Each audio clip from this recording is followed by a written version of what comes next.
낙엽이 너무 많이 깔려 있어서 제가 이제 그거를 막 청소를 해주고 있는데 비닐봉투가 4개가 있더라고. 목이 돌아가 있고 눈알이 튀어나와 있고 투명하게 보인다는 그 자체가 너무 무서웠고 끔찍했고 하여튼 적어도 돈 줬다고 그러더라고. 며칠 던졌다고 모르고 피가 무철절 흐르더라고.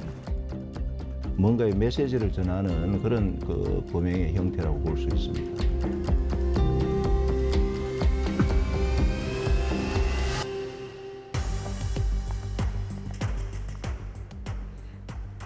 반려동물들이 늘어나는 만큼 잔혹한 동물학대 사건도 끊임없이 발생하고 있습니다. 대전에서도 최근 동물학대 사건이 연이어 발생하면서 시민들의 공분을 사고 있습니다. 끊이지 않는 동물학대와 그 위험성에 대해서 이럴수 이슈에서 짚어봤습니다. 그날도 어김없이 고양이 밥을 챙겨주러 나오던 길이었습니다. 저기 이제 밥자리가 저기 있어요. 그래서 여기 이제 한번 이렇게 블루를 보거든요. 그리고 밥 주고 커서 봤는데 뭐가 이렇게 하얀 봉투가 있어서 이렇게 봤는데 고양이들이더라고요. 어쨌든 사체를 이제 계속 서구청에 연락해서 수거를 부탁을 드렸죠. 그래서 부탁을 드리면서 학대가 맞는 것 같죠. 그러니까 그분이 봐도 이거 학대 맞아요. 이런 사체 되게 많이 수습해봤다고 그러시는 거예요. 학대가 맞다고. 목이 돌아가 있고 눈알이 튀어나와 있고. 고양이 사체 유기는 그로부터 2번이나 더 발생했습니다. 그 낙엽이 너무 많이 깔려 있어서 제가 이제 그거를 막 청소를 해주고 있는데 비닐봉투가 4개가 있더라고요. 날 잡아서 이제 청소를 해야지 했는데 밤에는 몰랐어요. 어두우니까. 근데 낮에 보니까 고양이인 거예요. 새끼 고양이인 거예요. 3번에 걸쳐 총 7마리의 고양이가 비닐봉투 안에서 죽은 채로 버려졌습니다. 대체 누가 이런 짓을 저지른 걸까요? 지금 이 동네에서 거의 7년째 살면서 밥을 준 게 지금 한 4, 5년 됐어요. 이렇게 협박을 했거나 경고를 하거나 뭐 싫은 소리를 대놓고 하신 분들이 한 분도 없어요. 그래서 더 놀랐어요. 우리 동네에 이런 사람이 살고 있나 막 싶어서 솔직히 좀 많이 무섭죠. 사체를 유기한 장소는 고양이 급식소가 있는 곳. 봉사자들은 범인이 의도적으로 이 장소를 선택했다고 추정하고 있습니다. 소름 끼쳤다라는 생각이 들고 그냥 차라리 쓰레기 봉투에서 검정 봉지로 발견이 됐다고 하면 좀 덜했을 건데 투명하게 보인다는 그 자체가 너무 무서웠고 끔찍했고 학대를 해서 이미 죽여서 비닐봉투에 묶어서 아 봐라 나는 이렇게 고양이 싫어한다 고양이 밥 주지 마라 딱 고양이 밥 주는 그 급식소 옆이었잖아요. 경찰은 목격자를 찾는 현수막을 내걸고 수사에 착수했습니다. 하지만 사체가 유기된 장소에는 CCTV가 없는 데다 고양이 사체의 부패 정도가 심해 부검으로 사인 규명도 어려운 상황이라고 합니다. 프랜카드 게시하고 그다음에 지금 CCTV 보고 뭐 목격자 탐문하고 있는데 구체적인 사안은 좀 말씀을 좀 못 드리겠네요. 저희도 아직 제보까지는 없어요. 저희가 근데 수사 사항이라 혼선을 피하기 위해서 일단은 좀 한정적이라는 그런 답변밖에 좀 못 드릴 것 같은데. 우리는 범죄 심리 전문가를 찾아가 고양이 학대자의 특성을 유추해 보기로 했습니다. 목격자의 진술이나 지금 현재 범죄 현장의 여러 이 피해 동물의 모습을 봤을 때는 그런 그 동물 학대범이 여러 마리를 이제 실제 사육을 하면서 여러 가지 그 살해 방법을 활용해서 동물을 전형적으로 살해하는 그런 유형의 그 살해범으로 볼 수 있을 것 같습니다. 사진에서 보았을 때 이 반려묘를 죽이고 포장한 이 비닐봉지의 묶음 상태나 뭐 이런 요소들을 볼 때는 여러 사람이 했다기보다는 동일범의 소행으로 이렇게 보입니다. 김상균 교수는 봉사자들이 우려한 대로 사체가 유기된 장소에 주목해야 한다고 말합니다. 동물을 또 반려묘로 이런 형태로 어떤 특정 장소에 유기한 것은 그와 관련된 사람들에게 뭔가 메시지를 전달하고 또 보복이나 기타 뭔가를 복수하는 형태의 그런 뭔가의 메시지를 전하는 그런 범행의 형태라고 볼 수 있습니다. 실제로 길고양이를 혐오해 급식소를 부수거나 길고양이에게 먹이 주는 것을 반대하며 봉사자들과 갈등을 빚는 일들이 빈번하게 일어나고 있습니다. 혐오의 대상이 가장 약한 상대인 길고양이에서 길고양이를 돌보는 사람에게까지 확대된 양상. 이로 인해 동물 학대를 포함한 동물보호법 위반 범죄는 갈수록 늘고 있습니다. 경찰청에 따르면 최근 5년간 동물보호법 위반 검거 건수는 2017년 300여 건에서 2021년 700여 건 가까이 늘었습니다. 특히 주인이 없는 길고양이는 가장 손쉬운 표적인데요. 지난 한 해 대전 길고양이 보호협회를 통해 구조된 길고양이들은 한 달 평균 3건에서 4건가량. 대전 지역 곳곳에서 수많은 길고양이들이 학대를 당해 죽거나 다쳤습니다. 지난 1월엔 키우던 고양이를 학대하는 일도 있었습니다. 당시 아파트 주차장으로 한 마리의 고양이가 추락했다고 하는데요. 나 근무할 때 그 고양이가 떨어졌으니까 그래서 이제 그때 이제 우리가 이제 잠자는 시간이라서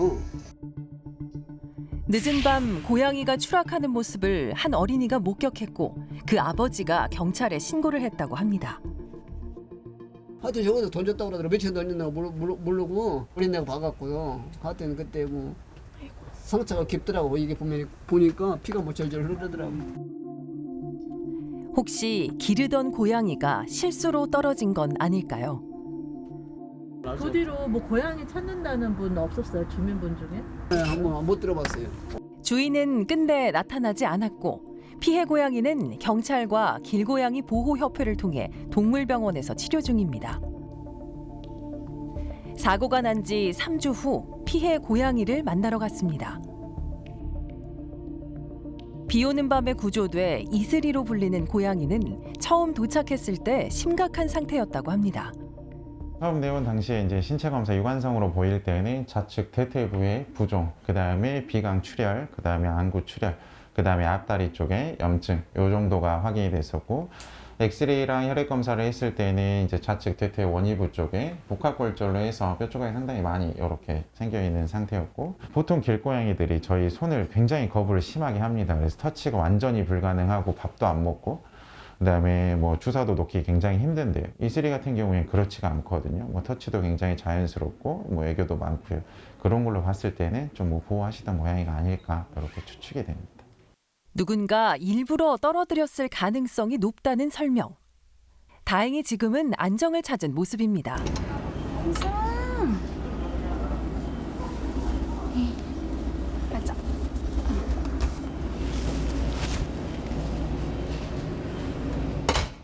이제는 흉터도 거의 안 나는 것 같아서 일단은 지금은 다리만 뭐 다 회복되면은 한 2주 정도 있다가는 이제 집에 갈 수 있을 것 같고 좋은 집에 입양 가서 잘 살면 좋지 않을까 싶어요.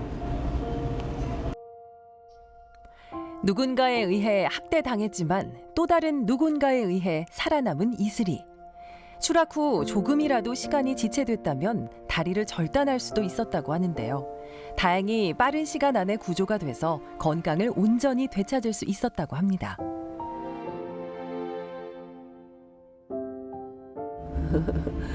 아이고 건강해졌네. 아유, 그래도 그렇게 사람이 좋아요. 아유.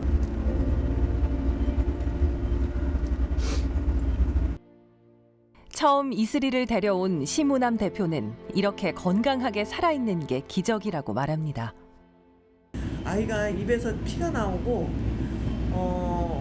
다리는 아예 못 써서 이렇게 있었고, 근데 고양이는 특징이 웅크리거든요. 그래서 이렇게 만지니까 그냥 몸이 칙 늘어지고 맡기더라고요. 그래서 안고 케이지에 넣어서 바로 이렇게 데리고 온 거죠. 이슬이는 임시보호를 받다가 좋은 주인에게 입양되기를 기다리고 있습니다. 끊이지 않는 동물 학대. 잔혹하게 학대한 사건이 또 충남에선 길고양이 사료에 자동차 부동액을 뿌린 제주에서 개 한 마리가 몸통에 화살이 관통된 상태로 동물을 학대하는 영상이 최근 인터넷상에서 급속히 늘고 있습니다. 동물을 잔혹하게 죽이는 사진 등을 익명 채팅방과 SNS를 통해 공유하는 온라인 동물 학대. 전문가들은 이를 심각한 사회 문제로 진단하고 있습니다. 사이트에 그 동물들을 살해했거나 또 그 잔혹하게 학대한 그런 모양들을 보이는 것들은 우리 인간이 가지고 있는 기본적인 그런 폭력성을 하나의 노출하는 형태이고, 그걸 전체가 같이 보고 그걸 그 희열을 느끼고 하는 것은 우리 인간이 가지고 있는 집단 그 야만화 현상의 하나의 표출된 형태라고 볼 수 있습니다. 그 집단 야만화가 가지고 있는 속성 중에 하나가 집단이 가지고 있는 어떤 그 익명성, 이런 것 때문에 야만이나 폭력성 이런 것들이 더욱더 강화되고, 이 집단 야만화는 결국은 인간에 향한 어떤 그 범죄, 학대나 살해 뭐 이런 형태를 더욱더 증가할 수 있다는 하나의 그 징표로도 볼 수가 있습니다. 국내 연쇄 살인범들의 공통점도 동물 학대 전력이 있다는 겁니다. 여성과 노인 등 20명을 살해한 유영철은 흉기로 큰 개를 찌르거나 둔기로 때리는 등 동물을 상대로 살해 실험을 해왔습니다. 연쇄살인범 강호순도 잔혹한 방식으로 개를 죽인 적이 있습니다. 이제 모든 폭력적인 어떤 사건에 있어서 가장 중요한 부분들은 이것이 반복될수록 그 행동에 대해서 가지고 있어야 되는 위기의식이나 죄책감과 같은 이런 부분들이 좀 더 희석이 되고, 자꾸 반복될수록 점점 대상도 확대될 수 있고, 그래서 나중에는 이렇게 비단 동물을 대상으로 한 것뿐만이 아니라 또 다른 폭력의 형태가 돼서 사회적인 문제까지도 초래할 수가 있습니다. FBI에서도 2016년부터는 그 동물 학대범이나 살해범에 대해서 중대범죄자로 이제 분류를 하고 체계적으로 관리하고 있는 만큼, 동물 학대범이 결국은 그 인간에 대한 그 살해의 형태로 그 전이되는 경향들이 많이 있거든요. 강옥순 사건 이런 데서는 실제 동물을 살해하고 또 사람을 죽이기 전에 동물에 대한 살인 연습을 했다는 그런 진술들이 확보된 경우들이 있거든요. 그만큼 동물 학대범은 결국은 나중에 그 인간에 대한 어떤 그 폭력성을 나타내는 하나의 전조 현상. 동물보호법에 따라서 처벌을 받을 수 있지만 현행 동물보호법상 살해나 학대 미수의 개념이 없고, 실제 처벌로 이어지는 사례가 많지 않고 또 처벌 수위도 낮다고 합니다. 현재로서는 명문의 규정은 없는 상태예요. 그러니까 뭐 소위 말하는 우리 무슨 뭐 이 소셜 네트워크나 그런 인터넷 TV 같은 데서 자체적으로 필터링을 해서 걸러내는 방법밖에는 지금은 없고요. 타인에게 심한 뭐 모멸감이나 뭐 아니면 구역감이나 이렇게 불쾌한 감정을 준다고 해서 형사처벌을 할 수는 지금은 없는 상황이에요. 현행 동물보호법은 동물을 학대해 죽이면 3년 이하 징역 또는 3천만 원 이하의 벌금에 처한다는 규정이 있습니다. 하지만 실제로 법정에서의 처벌은 기준에 훨씬 미치지 못하는 솜방망이 처벌이 대부분입니다. 또한 현행법상 규정된 동물의 낮은 법적 지위도 문제입니다. 아직도 우리나라 민법에는 동물 물건으로 규정이 되어 있거든요. 길고양이나 뭐 야생동물 경우에는 소유자가 없잖아요. 그 경우에는 그냥 동물 학대에 관한 법률 정도만 적용이 되는 거라서 일반적으로 타인의 물건을 손괴한 경우랑 또 처벌 정도가 좀 다른 거죠. 훨씬 가벼운 처벌이 나간다고 보시면 될 것 같아요. 밭일을 하면서 알게 된 길고양이들의 밥을 챙겨주는 윤창수 씨. 고양이들이 먹을 것이 없어 음식 쓰레기를 뒤지는 걸 보고 안타까운 마음에 시작한 일인데요. 이제는 중요한 일과가 됐습니다.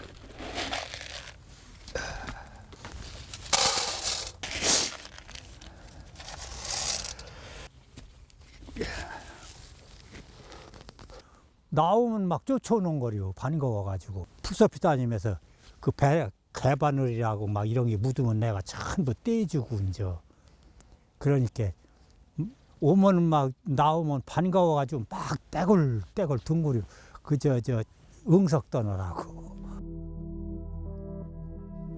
처음에는 고양이 밥을 주는 것에 대해 반대하는 사람들도 있었다고 합니다. 씨앗 붙여놓으면 고양이가 꼭 습관이 소변 대변을 꼭 파고 넣고 꼭 묻거든요, 이걸. 그래 놓으면 씨가 이제 안 가리고 이러니까 그때는 좀 시려하고. 적적해진 노년에 고양이들은 이제 좋은 벗이 되어줍니다. 반가워하고 그냥 딸고 그러니까 좋죠. 사람은 서로 만나면 눈치 보고 서로들 그러는데 눈치 볼 게 있어요. 뭘 게 있어요. 나무꽃, 싫어한다고 우리가 뿌리채 뽑아버리고 하늘에 날아다니는 새똥을 싼다고 해서 다 죽일 수는 없잖아요. 내가 고양이 싫다고 해서 길고양이가 영원히 이 지구에서 사라질 수는 없어요. 그래서 제가 부탁하고 싶은 거는 길고양이도 우리와 함께 살아가는, 공생해야 되는, 공존해 나가야 되는 이웃이라고 생각해요. 길고양이 100만 시대. 하지만 길고양이들은 여전히 환영받지 못한 채 위태로운 삶을 살아갑니다. 태어나 보니 삶의 터전이 길이라는 이유로 말입니다. 고양이와 인간, 함께 살아갈 해법을 고민할 때입니다. 전문가들은 동물학대가 끊임없이 발생하는 이유로 지나치게 처벌이 약하다는 점을 지적합니다. 동물학대 또한 심각한 범죄라는 인식을 확산시켜 점차적으로 처벌 규정을 강화해 나가는 노력이 필요해 보입니다.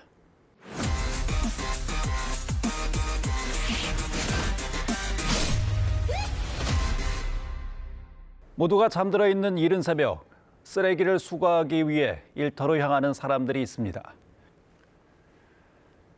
교통사고부터 손찔림까지 안전사고에 노출된 채 일하고 있는 환경미화원을 현지인에서 만나봤습니다. 저희도 사람이에요. 저희도 다쳐요. 누군가의 자식이고 누군가의 소중한 가족이 있는 집이에요. 뭐 칼이나 가위나 이런 거 유리를 넣을 때는 항상 신문지에 싸주시고, 음식물 같은 경우는 배출하실 때는 음식물 쓰레기로 따로 배출 좀 해주셨으면 좋겠어요. 대전 환경사업 지방자치단체조합 환경미화원 김원석입니다.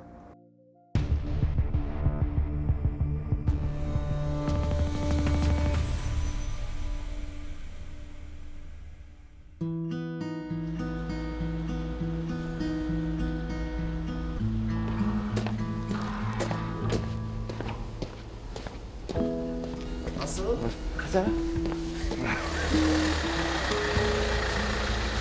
매일 똑같아요. 월요일부터 토요일까지 이 시간에 만나서 같이 출근을 하고, 사람들이 돌아다니기 전에 저희가 먼저 깨끗이 치워놓으면 그 사람들이도 이제 길거리 보기도 좋고 깨끗해 보이고 하다 보니까 저희가 이 시간에 다 거의 나가는 일이 하고 있는 거죠.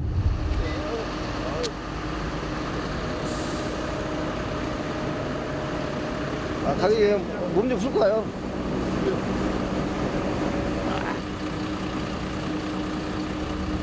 일단은 우리 기사님이시고, 그다음에 같이 옆에 일하는 저랑 이렇게 요원이 다치거나 뭐 빠지거나 그러면 뭐 다른 뭐 비번이 오긴 하지만, 그래도 저희는 웬만하면이 아니라 그냥 딱 이렇게 3일 1조예요. 저희 팀.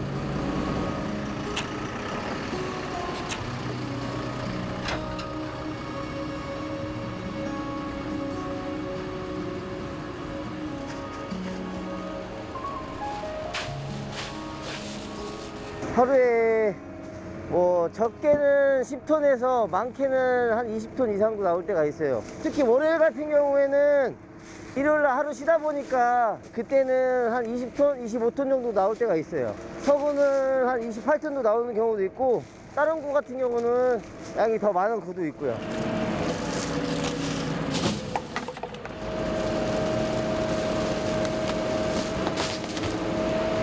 음식물을 분리 안 하고 그냥 생활 쓰레기 봉투에 버리시는 분들이 많아요. 근데 음식물은 좀 따로 분리 좀 해주시고, 생활 쓰레기를 분리를 해주셔야 되는데 많이들 귀찮아 하시니까 한 번에 다 담으시는 것 같아요.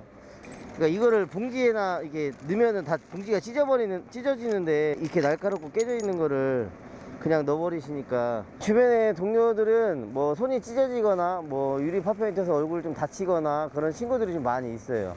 꼭 시민분들이 병 같은 거나 이런 거는 꼭 재활용해 줬으면 좋겠어요.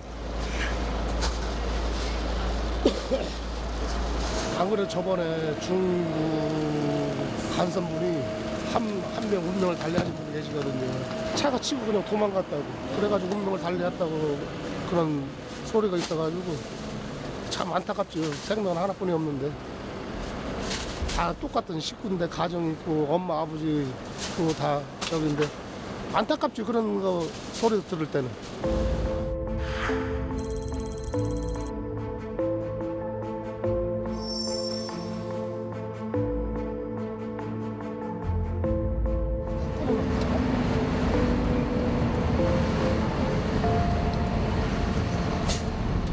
안 끊어놨었는데 그거 듣고. 이 아파트 약간 주민들이 뭐라고 하시는 분들이 많아요. 뭐 새벽에 일찍 들어왔으면 뭐 6시, 7시에 들어왔으면 왜 그 시간에 들어왔냐. 나 출근해야 되는데 왜 차를 막냐. 빨리 빼라. 뭐 냄새 난다. 뭐 좀 더 늦게 들어와라. 아니면 더 새벽 일찍 들어와라. 뭐 9시 이후에 들어가면 왜 그 시간에 왜 들어오냐. 냄새 난다. 더 빨리 들어와라. 우리가 없을 때 들어와라. 그렇게 말하시는 분들이 좀 간혹가다 있으세요. 사람들이 혐오스럽게 보지만 어떻게 보면 그 집에서도 가정에서 쓰레기가 배출이 되잖아요. 그 집에서 냄새가 안 나기 위해서 배출하는 건데 그렇게 말씀하시면 저희는 약간 되게 많이 섭섭하고 서운하죠. 이렇게.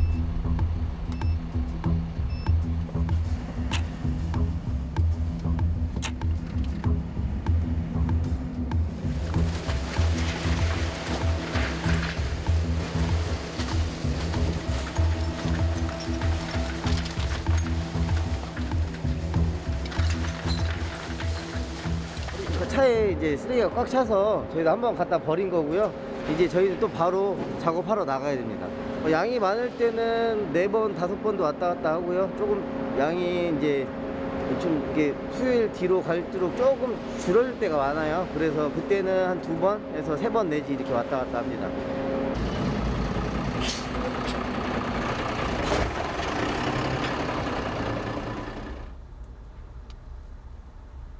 차에서 쉴 수밖에 없는 게 어디 쉴 수 있는 휴게 공간이 없기 때문에 저희가 지금 차에서 이렇게 쉬고 있는 거예요. 그래서 이거 지금 그래도 이것도 이제 시민분들 없는 곳에서 보기에 또 불편하실 수도 있기 때문에 저희가 또 이제 일부러 또 피해서 이렇게 쉬고 있는 거예요. 저희는 5분, 10분이 저희에게는 쉬는 시간이 굉장히 중요하기 때문에 왜냐면 육체적으로 몸이 너무 힘들기 때문에 5분, 10분 쉬는 게 너무 저희한테는 고맙죠.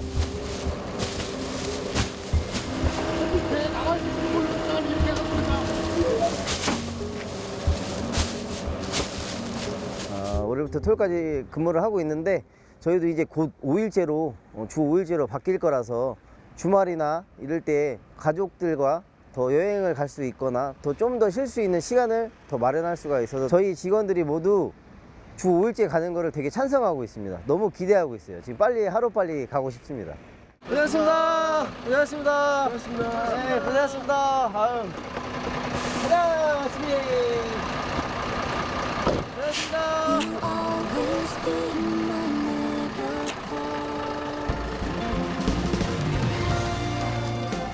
이 거리가 깨끗해졌구나. 저희가 이제 그런 얘기를 들을 때 보람을 느끼고 있고 저희가 뭐 사명감을 갖고 일은 하지만 그래도 저희에게 조금 더 따뜻한 응원과 격려를 해주시면 좋겠어요.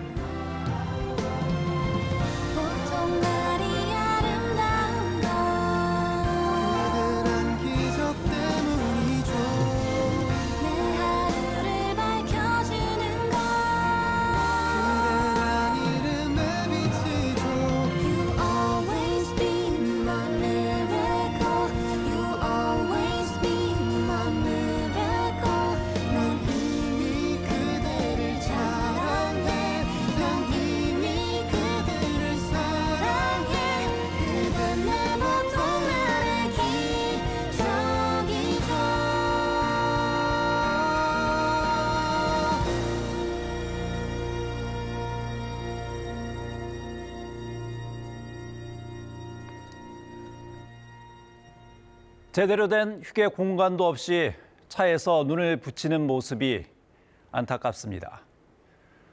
환경미화원들은 이렇게 열악한 노동 환경에서 30년이 넘도록 주 6일제 새벽 근무를 해왔다고 합니다. 올해는 부디 환경미화원들의 노동 환경이 개선되기를 바랍니다.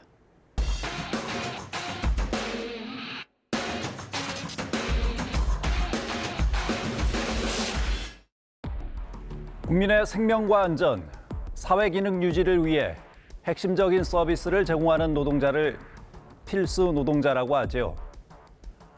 환경미화원 역시 대표적인 필수 노동자입니다. 하지만 필수 노동이라는 말이 무색하게도 이들에 대한 처우와 사회적 인식은 열악하기 그지없죠. 언제 잘릴지 모르는 불안한 고용 형태와 저임금, 차가운 사회적 냉대와 편견. 존재하지만 그 존재를 느끼지 못하도록 그림자처럼 숨어서 일해야만 하는 그들의 처지는 우리 사회가 이들을 어떻게 인식하고 대우하고 있는지를 적나라하게 보여주지요. 누구나 아는 노동의 하나임에도 불편한 사회적 시선을 견뎌내며 해야 하는 일. 말은 필수라면서 정작 값싸고 함부로 대해지며 쉽게 대체할 노동으로 치부하는 일. 그럼에도 잘해도 표가 안 나고 잘못하면 표가 나는 청소이기에 오늘도 묵묵히 자신의 일에 최선을 다하고 있는 청소 노동자들. 그들 노동에 대한 제대로 된 사회적 평가와 존중이 이제는 반드시 필요해 보입니다. 시사인 대사남, 다음 시간에 뵙겠습니다.